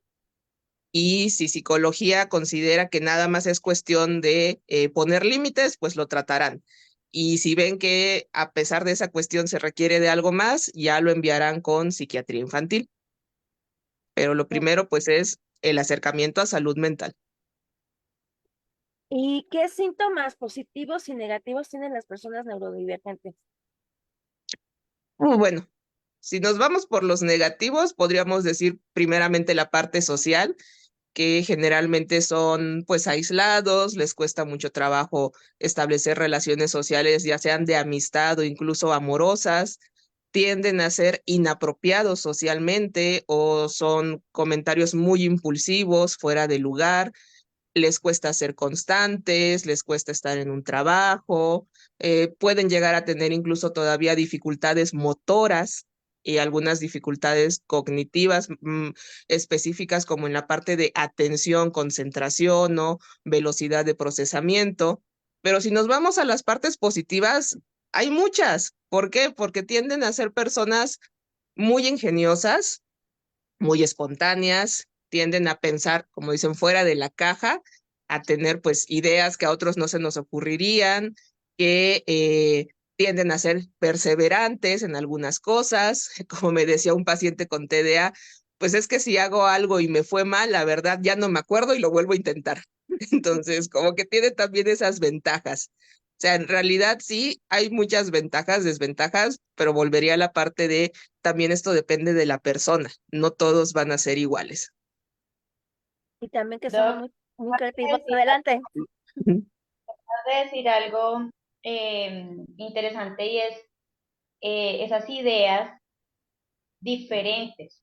Finalmente, y en la historia vemos que los grandes inventores, científicos y demás, incluso han sido personas con estas condiciones de hiperactividad, de ideas diferentes, de mucha imaginación. Y recuerdo, estaba justo mirando si encontraba el caso, pero justo hace unos años, tal vez 10 años atrás, hubo un medicamento que salió del mercado porque la publicidad y el marketing farmacéutico era para niños con hiperactividad. Y resulta que empezaron a medicar los niños que tenían hiperactividad y resulta que los médicos por este marketing farmacéutico empezaron a formular, empezaron a tener otras consecuencias y finalmente en la investigación pues era un mal manejo de la publicidad y del marketing farmacéutico y resulta que no todos los niños que tengan hiperactividad y que tengan ideas extraordinarias requieren un tratamiento farmacológico. Estos niños que llaman los niños que están un poco, que son más inteligentes a cierta edad, que se destacan en la, y que no se adaptan a su entorno precisamente por eso, porque están a un nivel mucho más alto y los dejan con niños que todavía no han avanzado a este nivel. Entonces, no sé si de pronto, Andrés, tú nos puedas ayudar ahí, o sea, en qué momentos sí se requiere, o sea, es que un niño finalmente es hiperactivo por naturaleza, ¿no? Es su esencia. En qué momento como de pronto no es un genio, un gran científico, un gran sabio, y el mismo entorno, sus papás, sus profesores le dicen, hey, no, o sea, eso está mal, tienes que encajar en la caja, porque el mundo es así, y de pronto lo Claro, estamos limitando. claro, lo que decía la doctora Claudia ahorita es supremamente importante, es un trabajo interdisciplinario en el que lo que tenemos que tenemos que tener presente todos los profesionales implicados es que sea por donde llegue el paciente, a veces me llega a mí a psicoterapia, a veces le llega al neurólogo, a veces le llega al nutriólogo, a la nutrióloga, a veces le llega a la psiquiatra, al psiquiatra. Lo que tenemos que estar atentos es de los síntomas que impliquen o que signifiquen un daño, una destrucción inminente y de su intensidad. Cuando nos damos cuenta que hay un nivel intenso de daño para su entorno, para sí mismo, bueno, ahí no hay otra opción, hay que medicar. Pero cuando nos damos cuenta que sus dificultades son de adaptación al mundo, a pesar de su naturaleza, tenemos que tomar las técnicas alternativas que le permitan una mejor adaptación a sus síntomas, ¿cierto? Y ahí sería el trabajo interdisciplinario. Mirar la alimentación, mirar médicamente qué se debe hacer, todo lo demás. Pero en la terapia, cuando el niño llega en ese comportamiento, lo que lo acompañamos a identificar es desde sus fortalezas, el cómo puede adaptarse a un mundo que tiene otras exigencias para él. Y más que ayudarle a mitigar el impacto de sus síntomas o más que ayudarle a reconocer sus diferencias con el mundo, es reconocer cuáles son sus fortalezas y qué es lo que debe expandir de sí mismo. Y en ocasiones nos encontramos que aunque tenga unas dificultades específicas en el aprendizaje, tiene unas capacidades extraordinarias en lo artístico y es el potencial que se debe desarrollar. Así que eso es lo que terminamos haciendo, es reconocer, porque termina pasando algo importante y es que ese enfrentarse a un mundo en el que yo soy diferente termina generando un impacto negativo en sus estructuras emocionales. Y si le ayudamos a que se reconozca a sí mismo con un carácter distinto, con una forma integral de verse, una forma integral, una forma sana, adaptativa de ver el mundo, pues seguramente a pesar de su condición va a lograr adaptarse a su entorno con la fortaleza que eso requiere, con la fortaleza que alguien que es diferente en nuestra sociedad requiere. No debería ser así. En un futuro, en una forma ideal de verlo, deberíamos aceptar a quien sea diferente simplemente de esa manera. Así que cuando encontramos que no hay un daño en su salud física o en su entorno, y no optamos por la medicación, lo que hacemos terapéuticamente es un proceso de reconocimiento, de fortaleza en su autorreconocimiento para que pueda enfrentarse a un mundo que obviamente tiene otras expectativas de él o de ella.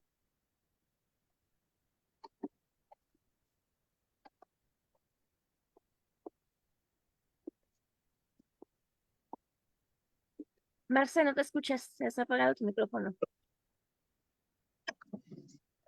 No, pues gracias al doc. Mucho amor.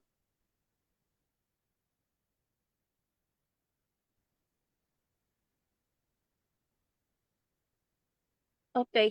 Doctora Claudia, aquí nos están preguntando, ¿creen que este tipo de alteraciones se pueden prevenir desde en el momento de la gestación o con algunos alimentos? Sí, y perdón, con esta me despido porque me tengo que retirar, pero sí, efectivamente parte de lo nuevo que hay en medicina está también la parte de lo que es la epigenética, que son cambios que vamos a tener en nuestros genes por el contacto con el medio ambiente, pero que estos cambios sí los podemos heredar a nuestras futuras, pues, descendencias. Entonces, lo que sí se habla aquí es que incluso desde antes del embarazo ya se debería de tener pues una adecuada alimentación y suplementación, tanto en el hombre como en la mujer. Recordar que las mujeres pues ya nacemos con nuestra cantidad de óvulos completos, pero los hombres están produciendo espermatozoides cada 3 meses. Entonces, en esta parte también es muy importante que previo al embarazo los hombres se puedan suplementar con ácido fólico para que digamos que los espermatozoides que salgan pues en la siguiente camada estén lo mejor posible y que también durante el embarazo se puedan tomar todas las vitaminas y suplementos que sean necesarios, o sea, aparte del ácido fólico que es muy importante, ahora estamos manejando que también tiene que haber suplementación con ácidos omega, o que incluso si durante el embarazo llegasen a haber infecciones, por lo cual se toman antibióticos. Lamentablemente el uso de antibióticos sí puede afectar lo que es el microbioma y la microbiota intestinal y causar alteraciones también en los genes. Entonces, que se puedan suplementar con probióticos para recuperar como esta microbiota, más aparte tener todos sus suplementos para que digamos que el niño nazca en las mejores condiciones y con, vamos a decir, la mejor oportunidad de tener buenos genes. Por ahí preguntaban, alcancé a ver qué probióticos son. No voy a decir marca, nada más les voy a decir que es la cepa de Lactobacillus plantarum, los que se están usando para colitis, ansiedad, depresión y que nos ayudan más a producción de serotonina. Pues muchas gracias y con su aporte porque ya la doctora se tiene que retirar a su consulta y gracias por estos momentos. Gracias por la invitación. Hasta luego.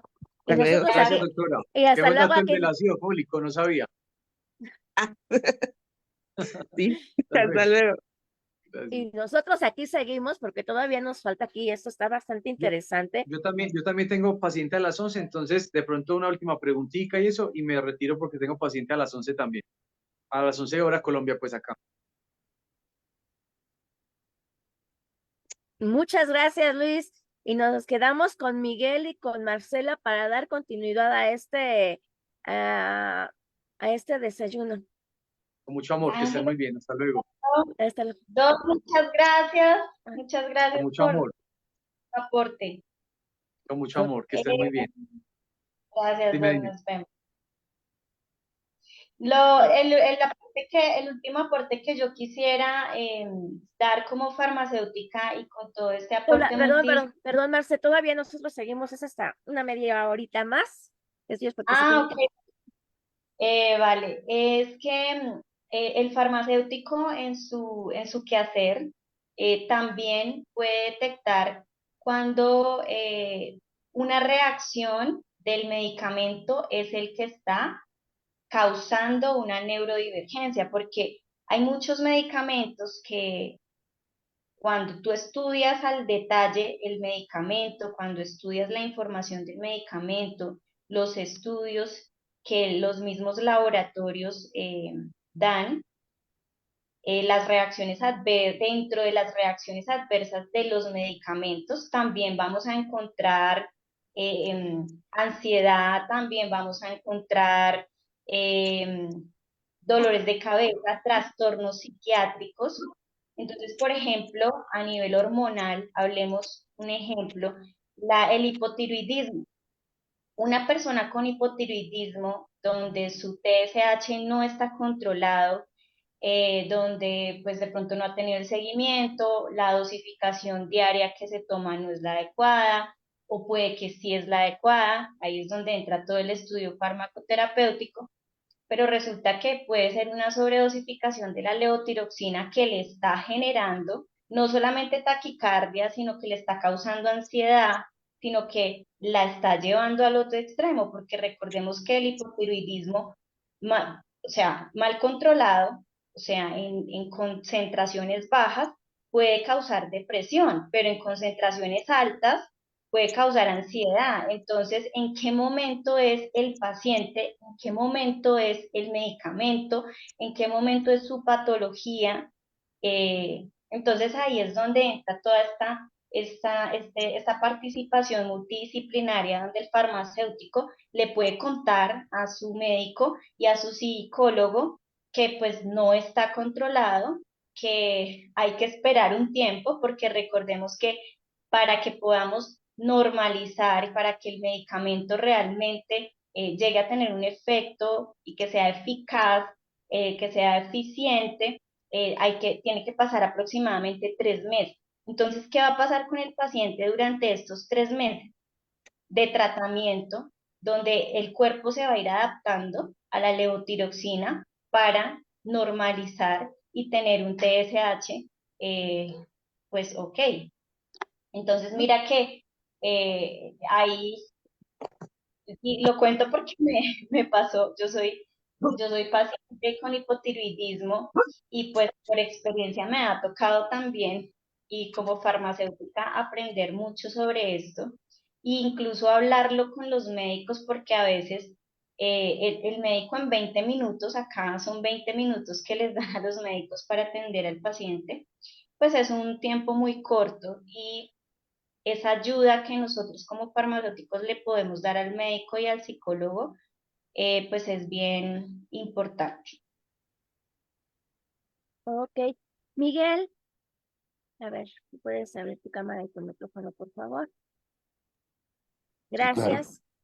¿Cómo esta integración,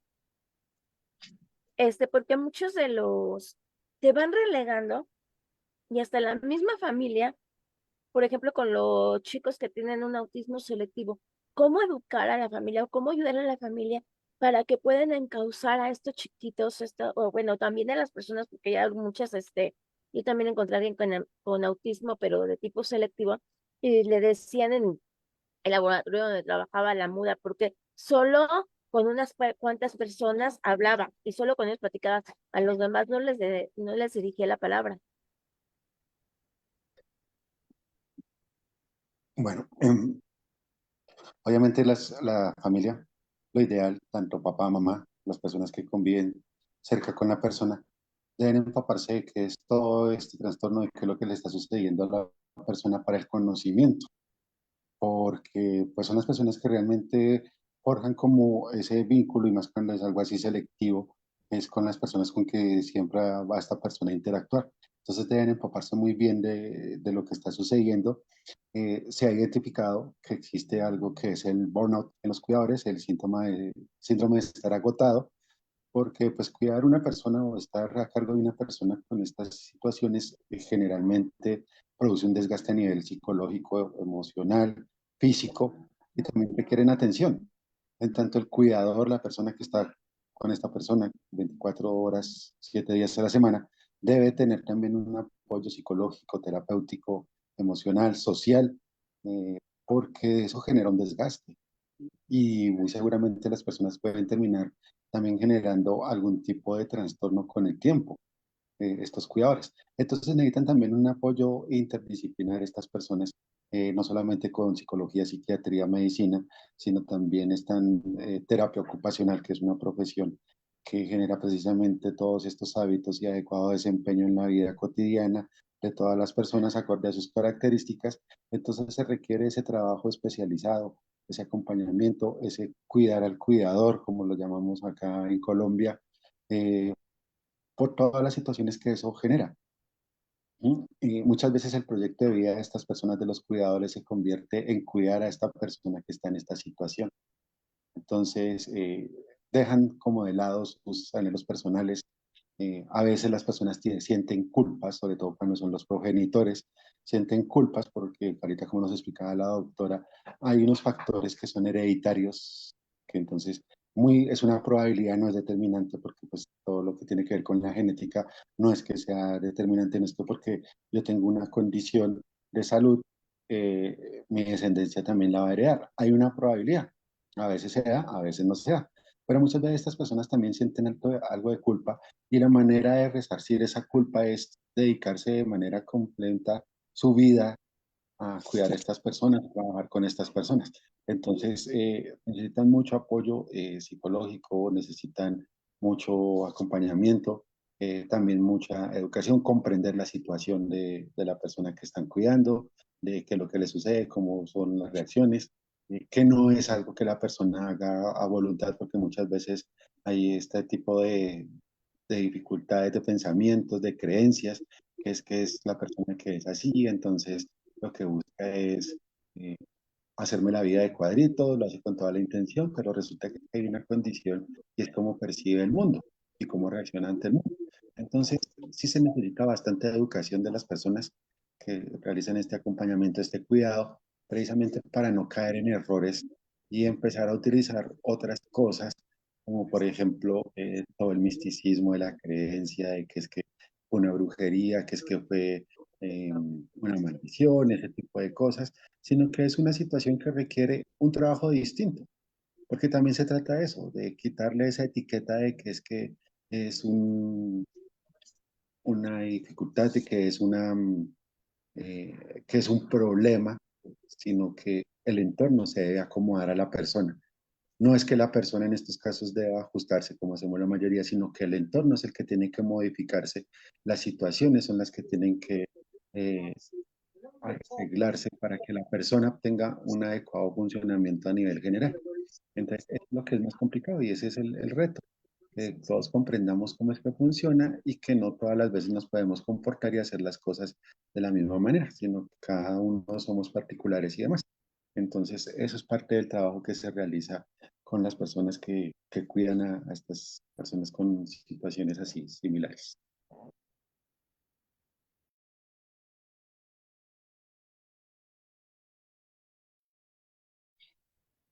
Luego, Cuando tú, sí, sí, luego a veces oh, por ese tener este cerebro neurodivergente, luego no calcula, uno piensa, bien, sí, como que sí pasó, y al rato uno anda todo que se golpeó o algo por ese mismo, y la ergonomía para nosotros es muy importante porque, por ejemplo, en mi momento como analista, muchas de las mesas en el laboratorio tienen esquinas.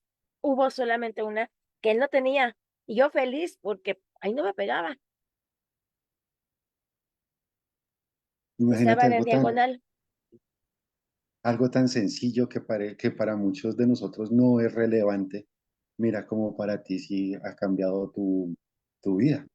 Y pues es algo que muchas veces no contemplamos. Entonces es comprender cómo la persona está identificando todo lo que sucede en su entorno y hacer los ajustes pertinentes para que tenga una comodidad y una adecuada calidad de vida. Por eso también es tan importante el trabajo de la terapia ocupacional. La terapia ocupacional se encarga de establecer e identificar todos estos factores para empezar a ajustar el entorno de la manera más adecuada para que la persona tenga un adecuado desarrollo y calidad de vida.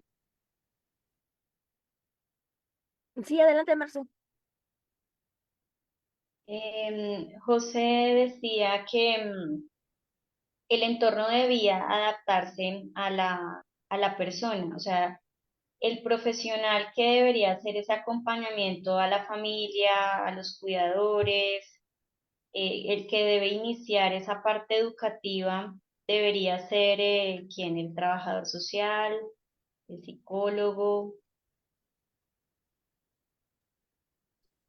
Bueno, como decía anteriormente, eso depende muchas veces de por dónde se conozca la situación de la persona, si es por el colegio, si es por el área de la salud, si es por la familia, etcétera, etcétera. Es un trabajo interdisciplinario, porque es que son muchos factores que debemos tener en cuenta. Son muchas variables las que incurren cuando están en estas situaciones, porque precisamente es esa interacción, esa relación con el entorno lo que genera dificultades para la persona. ¿Sí? Recuerdo, por ejemplo, mucho un caso famoso de una persona, de un niño, un adolescente ya casi de 12 años, que era autista y no soportaba los alimentos que no fueran de color blanco. Y cuando la mamá preparaba el alimento de un tomate, una verdura, obviamente el niño entraba en crisis porque su percepción estaba, la hipersensibilidad a los colores era alta. Entonces la alimentación toda tenía que ser blanca. Entonces, obviamente tuvo que recurrir a nutrición para mirar cuáles eran los complementos, alimentos que tuvieran esta característica, que supieran todo lo nutricional para el niño. Entonces, sí es un trabajo complejo eso, porque es que debemos precisamente generar esos entornos para el beneficio de la persona, no solamente trabajar con la persona, porque puede adquirir algunas herramientas y demás, pero también va a tener algunos limitantes que van más allá de la persona. Entonces, lo ideal es hacer precisamente todo ese trabajo. Puede ser por trabajo social, obviamente el acompañamiento con la familia es fundamental para todas estas situaciones, entonces obviamente también tiene que estar trabajo social y todas las demás áreas que se requieran. Eso ya depende de cada caso, como les decía. eh, Obviamente tiene que haber siempre un seguimiento por el área de neurología, por el área de psiquiatría, que son como las disciplinas base que pueden empezar a trabajar por esta parte y a partir de ahí empiezan ya a identificar cosas, entonces ahí es cuando hacen la remisión a nutrición, hacen la remisión a terapia ocupacional, fisioterapia también es muy necesario. Por ejemplo, cuando las personas tienden a tener una baja actividad física, pues deben existir algún tipo de ejercicio para fortalecer toda la parte muscular, osteomuscular. Entonces, a medida que se va haciendo un seguimiento, se van identificando cuáles son las otras disciplinas que pueden complementar el trabajo y la atención a estas personas.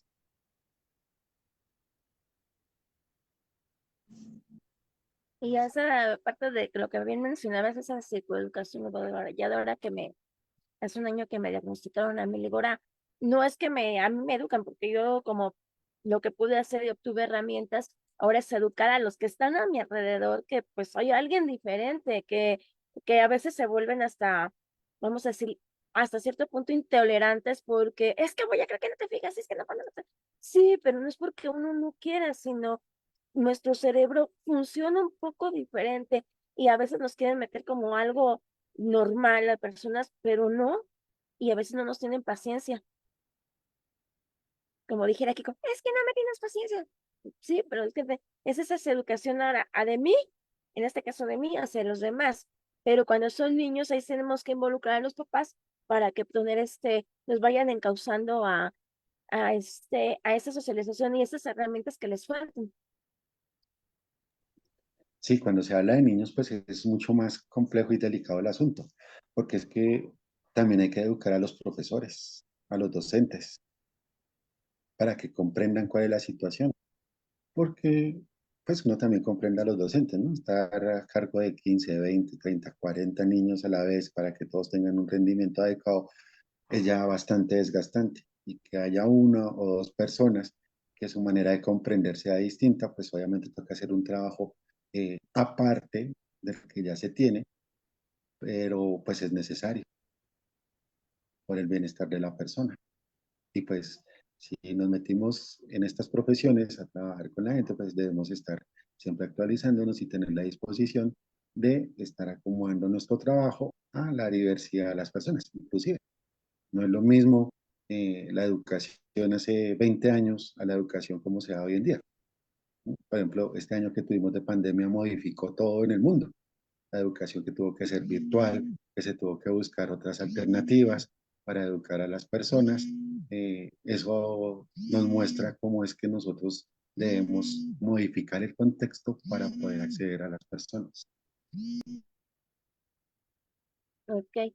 Y aquí nos está llegando de preguntas. ¿Cuál es la frecuencia actual de neurodivergencia? ¿Habrá una correlación con el uso de pantallas a temprana edad? O sea, no, haciendo ilusión a lo mejor. Luego ya los papás ahora les dan el celular para entretenerlos. Y dice, ¿hay comentarios sobre la velocidad de cambio de la imagen que pueden cambiar el desarrollo de los niños? Sí, claro, todo lo que tiene que ver con nuestros hábitos, con nuestros comportamientos, las acciones, todo eso incide de una u otra manera. Y entonces, este tipo de situaciones como el estar utilizando todo lo que tiene que ver la entretención por medio del celular, de los computadores y demás, eso obviamente genera unos cambios a nivel cognitivo, a nivel neurológico, a nivel físico, a nivel social y pues algunos cambios de estos son beneficiosos, otros no tanto. Entonces, como siempre, ¿no? Todo en su cierta medida es adecuado. Cuando hay excesos o cuando hay déficits es que se empiezan a identificar las dificultades. Entonces sí es necesario hacer una regulación, es necesario que actividad física. Hoy en día nosotros tendemos a disminuir la actividad física natural porque pues, por ejemplo, una reunión de estas. Antes uno se transportaba para ir al lugar, al sitio donde se va a realizar la reunión. Eso generaba una actividad física. Hoy en día tenemos la facilidad de hacerlo por estos medios, pero existen alternativas. Entonces, la idea es utilizar esas alternativas que hay, como practicar deportes, como hacer algún tipo de actividad física, por el estilo, precisamente para generar unas adecuadas condiciones a nivel corporal, a nivel social y emocional. Entonces, sí, claro, todo lo que nosotros hagamos, todo lo que nosotros consumimos, sea lo que sea, bebida, alimento, sustancias psicoactivas, etcétera, etcétera, eso tiene alguna incidencia a nivel corporal en nuestro comportamiento y en nuestro desarrollo y función general. Marce. Bueno, sí, yo creo que pues hay una incidencia.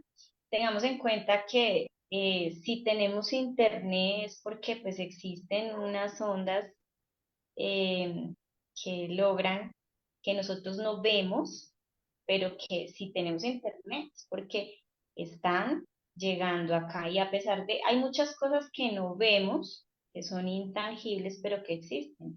Y pues todo lo que es toda la parte electromagnética, sí se ha comprobado científicamente que afecta no solamente los ojos, sino en general el cuerpo, porque pues si nos vamos ya nos vamos más a la química, al átomo, a los fotones, a la energía, a los quarks, etcétera, etcétera, nos vamos más a lo micro, pues obviamente que sí, todos estos campos van a tener una afectación en el cuerpo. Ok. Ahorita que mencionabas, nos llegó una pregunta acerca de los cuarzos. Porque hay por ahí dicen la cuarzoterapia, de esas terapias no farmacológicas, y a veces no están, ¿qué tan buena puede ser para ese tipo de personas utilizar un cuarzo? No sé si las manejas o algo así. Bueno, aquí hay que y considerar toda la información de los ancestros. O sea, finalmente, antes de que existiera la tecnología y miles de años atrás, pues el ser humano también tenía este afán por descubrir, o sea, siempre hemos sido científicos, siempre hemos sido curiosos, simplemente que, pues obviamente las herramientas que hemos creado nos llevan a tener, por ejemplo, esta oportunidad de tener internet, pero en otras épocas y etapas no. Entonces vamos a mirar pues los indígenas, sus creencias, su medicina ancestral. Por ejemplo, nosotros acá en Latinoamérica tenemos una riqueza ancestral muy grande, ¿sí? Y hay que tenerla en cuenta. O sea, yo creo que como farmacéutica y profesional en la salud, soy muy abierta a este conocimiento. Uno, pues porque soy colombiana; dos, porque sí tengo descendencia muisca. En México ustedes también tienen pues una riqueza ancestral muy grande, y yo creo que no hay que omitir ese conocimiento, al contrario, si ya hemos evolucionado, pues bueno, vamos a mirar por qué, o sea, por qué ellos utilizaban las piedras preciosas, por qué ellos utilizaban las plantas, por qué les funcionaba, porque el punto es que funcionaba. Y si funciona, debe haber una razón del por qué. Hay científicos y profesionales muy escépticos a ciertos temas, pero cuando tú les explicas el por qué funciona, cuando tú ya le demuestras por qué funciona, entonces ahí ya empiezan a abrir un poco más su mente para entender. Entonces, recuerdo mucho un profesor, un colega, un químico farmacéutico, cuando estaba en la universidad, y teníamos estos debates, ¿no? De por qué esto sí o por qué esto no, o por qué esto es esotérico y por qué le funciona a la gente, el placebo, el efecto placebo, etcétera. Entonces, cuando hablábamos de todos estos temas, él decía, si al paciente le funciona, pues hay que respetarle. Si es un efecto placebo, pues respetemos su creencia. Si al paciente le funciona tomarse un vaso de agua en el día porque él cree que energéticamente va a estar bien en todo el día y él siente que esto le funciona, ¿yo por qué tengo que entrar a debatir científicamente si esto funciona o no? Entonces, es como esa parte, ¿no?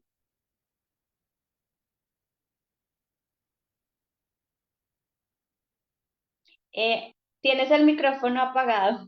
Hace tiempo ahorita que dices de esto de una terapeuta holística con la que estábamos, bueno, yo en su momento estaba conviviendo con ella y me decía, por todo esto, como soy, dice, no, te voy a mandar un cuarzo, cómprate un cuarzo morado para que transformes esa energía y le empieces a bajar. Y a poco sí, ya me dijo qué hacer. Y aquí traigo, por aquí a ver si se logran ver el Yo caso. también Y acá, tengo. ajá, ajá. Y es de manera que, ¿a poco sí? Digo, yo ya en esa pica. Y sí, cuando anda así muy ácido, póntelo y le bajas un poquito para que dice, porque el morado es transformación. Y hay otro que es dentro de la cromoterapia, que también ese morado es transformación. Mira que ahí entran también una parte sensorial. O sea, por ejemplo, tú le preguntas algo muy sencillo, le preguntas a todas las personas cuál es su color favorito, ¿sí? Y todos tenemos unos colores favoritos, a unos nos gusta el morado, a otros el verde, y cuando vamos más allá en esa parte química que es el color, ¿sí? El color finalmente, cada color tiene pues una, mm, una onda específica, y por eso lo podemos observar y lo podemos ver, ¿sí? Y igual, tiene algo que ver a nivel energético con que yo me sienta bien con un color. ¿sí? Entonces es algo muy sencillo, pero claro, si vamos a mirar ya temas de la química de las piedras preciosas, pues claramente un diamante tiene una forma y una composición química pues muy diferente a una esmeralda, a un cuarzo, etcétera, etcétera. Y claramente sí se ha comprobado que el pensamiento genera energía, que cuando le hablamos bonito a una planta se pone más linda, que cuando le hablamos feo a una planta se pone marchita. Ya existen incluso este tipo de experimentos, ¿sí? Y lo más bonito de ahora, contar con el internet y demás, es que podemos interactuar entre profesionales con estos temas. Y hay muchos profesionales con máster, con especializaciones, haciendo experimentos científicos con estos temas que son un poquito esotéricos para algunos o energéticos para otros. Ok. Y bueno, ya para ir cerrando, José Miguel, tu comentario final, por favor. Bueno, muchas gracias por el espacio, por la invitación. Eh, Interesante mucho todo lo que uno escucha, lo que aprende día a día, uno siempre está aprendiendo. Eh, eh, Como comentario final quiero decir que es que aunque somos muchos en este planeta, demasiadas personas, hay algo espectacular de los seres humanos y es que tenemos la singularidad. A pesar que compartimos muchas características similares, a cada uno somos diferentes por algunas cosas específicas. Entonces no olvidemos atender estas situaciones específicas. eh, ¿Para qué? Para que todos tengamos una calidad de vida, un buen vivir, unas relaciones adecuadas, un desarrollo adecuado y pues que esto nos lleva siempre a estar aprendiendo, conociendo y demás. Entonces, ese es como un mensaje final, como de clausura, de que inclusive las mismas divergencias que se identifican, las mismas características específicas con estas personas que tienen alguna situación similar, tienen algo común, pero no todos son iguales. Siempre hay características, siempre hay particularidades, porque es que yo no trato a la persona depresiva, yo no trato a la persona hiperactiva, yo trato es a Pedrito, a Juanita, a Marcelita, etcétera, etcétera, porque no debemos olvidar que se tratan de personas y pues como toda persona tiene un derecho, tiene unos deberes y tiene también una singularidad. Entonces, pues mi llamado es que por más que conozcamos, por más que aprendamos, nunca dejemos de aprender y sobre todo en este trabajo con las personas, siempre vamos a aprender porque cada uno tiene una singularidad, es una situación específica, es esa persona, porque es ella. No es un diagnóstico, no es una etiqueta, no es una patología, no es el nombre que se le quiera colocar a nivel científico. Esto se hace es más por organización de conocimiento, más no para encasillar a la persona. Siempre debemos de atender a la particularidad. Entonces, esa es como mi conclusión de lo que hemos hablado, de la experiencia que se ha tenido, etcétera, etcétera. Es que nunca olvidemos que tratamos es con personas y esa singularidad. Entonces somos individuos y recuerden que el mapa no es el territorio. Adelante, Marce. No, pues muchas gracias a José por la participación, muy valiosa, a ti también, a Zoe.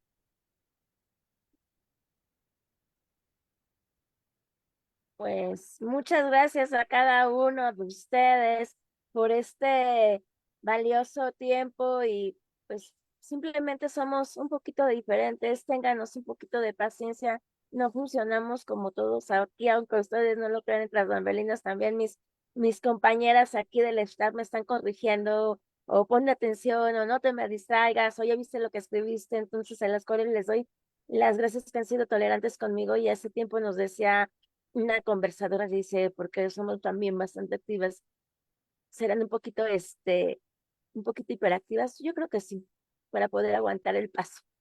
Gracias, adelante, Normita.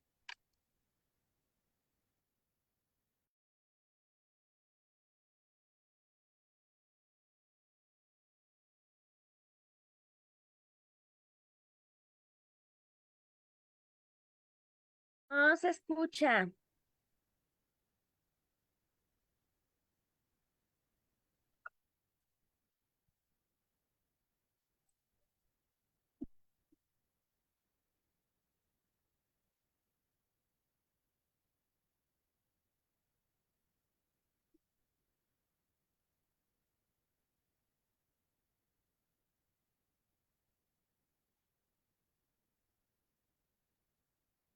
Norma no se escucha, pero sí estamos viendo la pantalla, la presentación. Nuestros anuncios para querer los estamos viendo.